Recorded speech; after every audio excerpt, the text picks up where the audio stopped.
How to score 60 plus in CMA Intermediate Paper 8 Cost Accounting paper. Welcome to SHILPI'S Academy. Myself Santosh.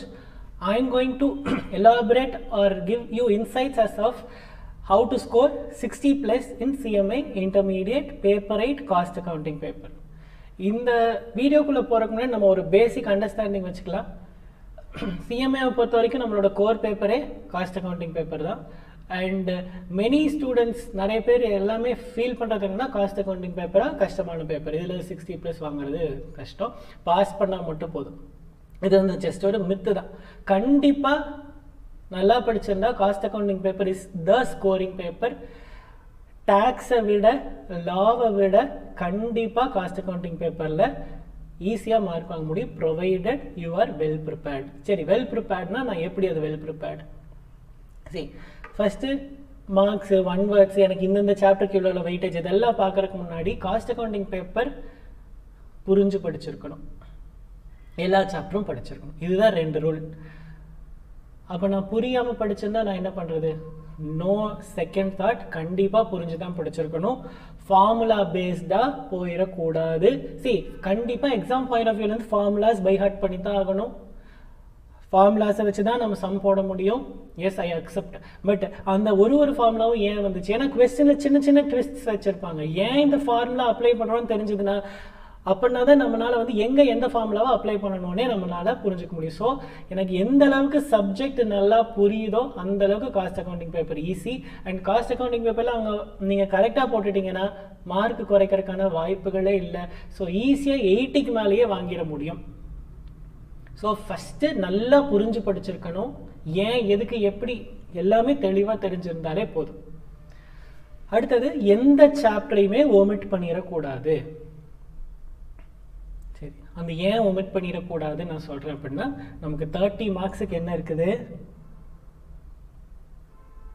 1 words, that is 15 into 2ன்னு சொல்லி ஒரு choose the correct answer மாதிரி 1 words வந்து 15 1 word கேட்பாங்க, 2 marks ஈச்ன்ட்டு. So இந்த 30 மார்க்ஸுக்கு வந்து weightage எல்லாம் பார்க்க மாட்டாங்க. ஸோ ஆப்வியஸ்லி எல்லா சாப்டர்லேருந்தும் கவர் பண்ணியிருப்பாங்க. நீங்கள் என்ன பண்ணணும் ஆஸ் ஸ்டூடெண்ட்ஸாக? Past question paper 1 words, book back 1 words, புக்கில் இருக்கிற எல்லா தியரி ஏரியாஸையும் ஒரு டைம் ஆச்சு ரீட் பண்ணி புரிஞ்சுட்டு போயிருந்தா இதில் ஈஸியாக 25 ப்ளஸ் ஸ்கோர் பண்ணிடலாம். எடுத்தோடனே 1 வேர்ட்ஸ் தான் எழுத போகிறீங்க. 30 மார்க்ஸுக்கு 25 ப்ளஸ் இதில் வாங்கிட்டீங்கன்னா இவாலுவேட்டருக்கு ஒரு நல்ல இம்ப்ரெஷனே முதல்ல கிரியேட் பண்ணிடுவீங்க. நம்மளோட டார்கெட் என்ன? 60. இதில் ஆல்ரெடி நீங்கள் எவ்வளோ வாங்கியாச்சு? 25, 24 ஆர் 26, ஆப்வியஸ்லி ஈவன் நம்பர்ஸில் தான் வாங்க முடியும். ஸோ நம்ம இப்போ ஆவரேஜாக ஒரு 25 வச்சுக்கலாம். ஸோ மேக்ஸ் டு மேக்ஸ் நீங்கள் எத்தனை கொஸ்டின்ஸ் தான் தப்பு பண்ணுறதுக்கான சான்சஸ் அங்கே இருக்கலாம்? 2 or 3 கொஸ்டின்ஸ் தான் நீங்கள் தப்பு பண்ண முடியும். அப்போ பேலன்ஸ் இருக்கிற 12 கொஸ்டின்ஸ் ஆச்சு நீங்கள் அங்கே கரெக்டாக எழுதியிருக்கணும். அதுக்காக நான் எந்த சாப்டருமே விட்டுறக்கூடாது. Past question paper, MTP, RTP and book back questions and நம்ம இன்ஸ்டிடியூட்டோட போர்ட்டலுக்குள்ளேயே எம்சிக்யூக்குன்னு தனியாக ஒரு போர்ட்டல் மாதிரி ஒரு இது ஓப்பன் பண்ணியிருக்காங்க. அதில் போய் எல்லா கொஸ்டின்ஸும் ப்ராக்டிஸ் பண்ணியிருந்தா I can easily score this 25 plus. இது இந்த மார்க் வாங்கிட்டாலே நீங்கள் பாஸ் கன்ஃபார்ம், அதை நீங்கள் அஷ்யூர் பண்ணிக்கலாம். அடுத்தது பேலன்ஸ் இந்த 70 மார்க்ஸில் நான் என்ன பண்ணுறது? புக்கில் நீங்கள் ஒரு விஷயத்தை தெளிவாக புரிஞ்சுக்கணும். என்ன அப்படின்னா, இப்போ மாடியூல் 1 நான் படிக்கிறேன் அப்படின்னா மாடியூல் 1 விட்டுறக்கூடாது. மாடியூல் 2 படிக்கிறேன் அப்படின்னா மாடியூல் 2ல மெட்டீரியல் லேபர் மட்டும் படிச்சுட்டு ஓவர்ஹெட்ஸை விட்டுறக்கூடாது. மாடியூல் 2னா என்டையர் மாடியூல் 2 படிக்கணும்.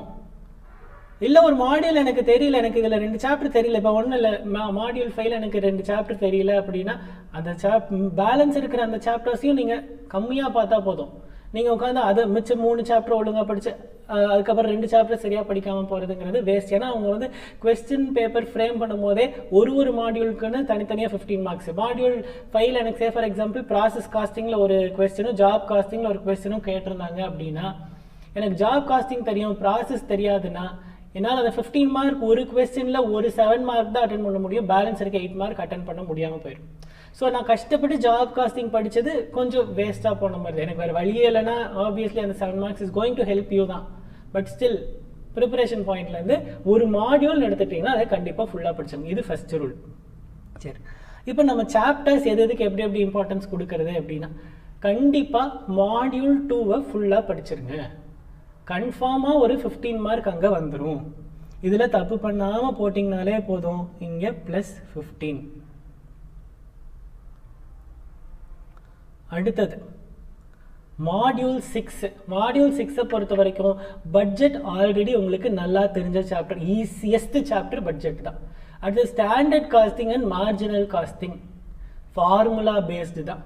நான் வந்து நீங்கள் வேறு எந்த சாப்டர் வேணால் நீங்கள் சாய்ஸில் விடலாம், பட் ஸ்டாண்டர்ட் அண்ட் மார்ஜினலில் சாய்ஸில் விடவே விடாதீங்க. ஏன்னா குரூப் 2க்கும் இதுதான் வரப்போகுது. அண்ட் மார்ஜினல் காஸ்டிங் ஃபைனல்லையும் வரும். So marginal costing, standard costing எப்போவுமே விட்டுறாதீங்க. It is very very very important for group 1, group 2, final எல்லா லெவல்லையும் இந்த 2 சாப்டர் இம்பார்ட்டன்ட். ஸோ இந்த சாப்டர் படிச்சுங்க. இது 3 படிச்சிட்டிங்கன்னா 50. ஸோ இது வரைக்குமே எனக்கு எவ்வளோ வந்தாச்சு? 55 வந்தாச்சு. நான் இப்போ எது மட்டும்தான் படிச்சிருக்கேன்? மாடியூல் 2ல் அந்த மெட்டீரியல், லேபர், ஓவர்ஹெட்ஸ் சாப்டர் படிச்சிருக்கேன். அதுக்கப்புறம் மாடியூல் 6ல் marginal costing, standard costing, budget இதை மட்டும் அட்டன் பண்ணிவிட்டு நான் 1 marksல தரோவாக இருந்தேன்னா எனக்கு கன்ஃபார்மாக 55 வந்துடும். இது போக the cost bookkeeping, reconciliation integral simple chapters அதை படிச்சுக்கோங்க. அதுக்கு அடுத்தது job, batch, contract, process, operating. இதை படிக்கும் போது give importance to operating costing and contract costing. அப்போ பேட்ச் காஸ்டிங் இம்பார்ட்டன்ட் இல்லையா? பேட்ச் காஸ்டிங் இருக்கிறதே 4 sum தான் புக்கில். EOQ தெரிஞ்சால் பேட்ச் காஸ்டிங் போட்டுடலாம். ஜாப் காஸ்டிங் இம்பார்ட்டன்ட் இல்லையா? காஸ்ட் ஷீட் போட தெரிஞ்சால் job costing easy. Process costing மட்டும்தான் கொஞ்சம் கஷ்டமாக இருக்க போகுது உங்களுக்கு. Operating costing chapters again easy, contract costing chapters again easy. இதெல்லாம் லாஸ்ட் ப்ரிஃபரன்ஸில் வச்சுக்கோங்க. நான் படிக்கக்கூடாதுன்னு சொல்லலை, எல்லாமே படிக்கணும். இதை தான் நான் ஃபஸ்ட் எடுத்தோன்னே சொன்னேன். பட் ப்ரையாரிட்டைஸ் பண்ணி படிங்க. ஃபஸ்ட்டு மெட்டீரியல், அதுக்கு அடுத்தது மாடியூல் 1, அதுக்கப்புறம் மாடியூல் 6, நீங்கள் அதுக்கப்புறமா மாடியூல் 4ம் அதுக்கு அடுத்தது மாடியூல் 5ம் படிங்க. இந்த ப்ரையாரிட்டியில் படிச்சிங்கன்னா நான் ஃபஸ்ட்டு 2 மாடியூல் படிக்கும் போதே ஐ வில் ஈஸிலி ஸ்கோர் 60. அதுக்கப்புறம் படிக்கிறது எல்லாமே போனஸ் மார்க்ஸ் தான். ஒருவேளை நான் கேர்லெஸ் மிஸ்டேக்ஸ் பண்ணிட்டேன்னா, ஒருவேளை ஏதாவது தப்பாக போட்டேன்னா அதுக்காக தான், இல்லை அங்கே போய் ஏதாவது ட்விஸ்ட் பண்ணி கேட்டோம், அதுக்காக தான் மிச்ச சாப்டர்ஸ் எல்லாமே படிச்சுட்டு போகிறோம். அண்ட் கண்டிப்பாக விடவே கூடாத சாப்டர் காஸ்ட் அக்கௌண்டிங் ஸ்டாண்டர்ட். இதுலேருந்து 1 வேர்டும் வரும். தியரி கொஸ்டின் ஒரு 5 mark கன்ஃபார்மாக எல்லா கொஸ்டின் பேப்பர்லையும் இருக்கும். ஸோ அதை படிச்சுக்கோங்க. ஸோ நம்ம கணக்குப்படி 1 word, மாடியூல் 2, மாடியூல் 6 இது மட்டும் படித்தா 55. அது இல்லாமல் +5 எதுக்கு வரும்? Cost accounting standard. இது மட்டும் படித்தா என்னால் ஈஸியாக எவ்வளோ ஸ்கோர் பண்ண முடியும்? 60 marks. அது போக மிச்ச மாடியூல்ஸ் படிச்சிங்கன்னா that is all going to add to your bonus marks தான். So you can definitely score 60+ if you follow this approach in CMA cost accounting paper. Thank you.